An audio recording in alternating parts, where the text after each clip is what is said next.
नमस्कार. मेलो किचनमध्ये तुमचं खूप खूप स्वागत. मी अपर्णा. आज आपण इथे बघणार आहोत एक सोपी अशी रेसिपी, ती म्हणजे मुळ्याचे पराठे, जे झटपट होणारे आहेत. तर त्याच्यासाठी मी इथे 5 ते 6 मध्यम आकाराचे मुळे स्वच्छ धुवून घेतलेले आहेत आणि ते चांगले किसून बारीक करून घेतलेले आहे. आता बराच वेळ मी ते तसेच ठेवलेले आहेत. त्यातलं आता पाणी काढून घ्यायचं आहे आपल्याला. चांगलं पाणी आपल्याला काढून घ्यायचं आहे, एकदम घट्टसर असं हे मिश्रण झालं पाहिजे.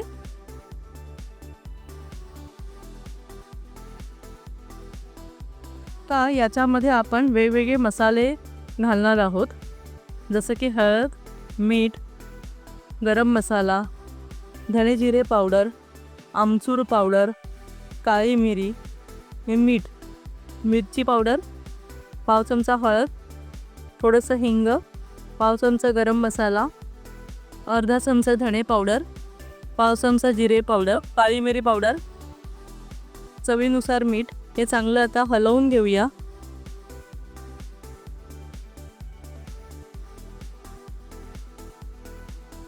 याच्यामध्ये आपण लिंबूसुद्धा पिळू शकतो. तुम्ही ज्या वेळेला हे मिश्रण मिक्स करायला घ्याल ना, तर त्यावेळेला आपण हे याच्यामध्ये मीठ वापरलेलं आहे, त्यामुळे थोडंसं पाणी सुटण्याची शक्यता आहे आणि हे सारण भरून आपल्याला पराठे करायचे आहेत.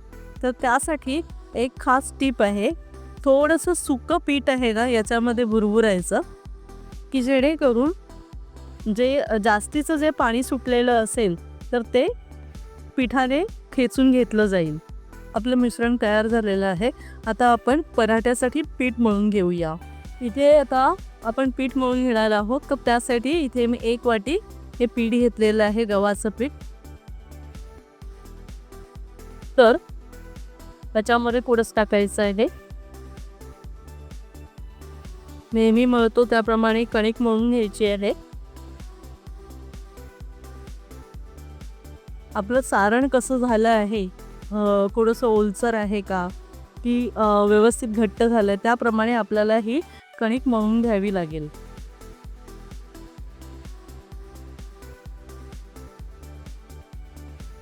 आपले पीठ चांगलं मळून झालेलं आहे आणि आता आपण पराठे करायला घेऊया. ही इथे तवा गरम करत ठेवलेला आहे.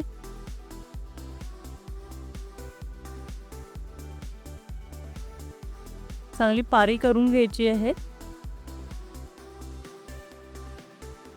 सारण भरूया.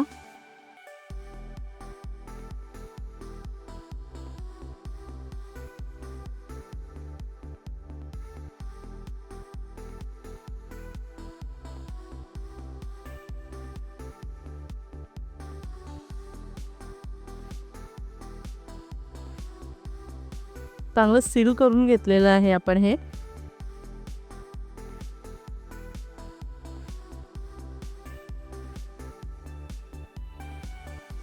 हलक्या हाताने आपण लाटून घेणार आहोत.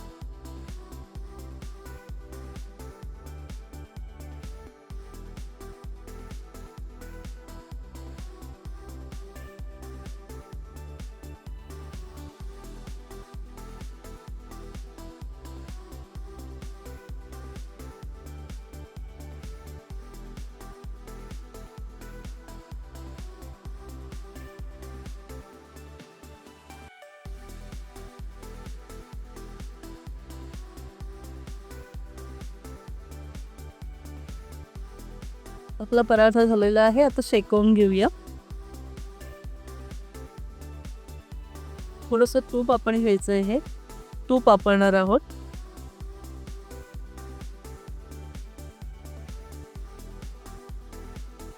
तुपाने खूप सुंदर चव येते मुळीच्या पराठ्यांना.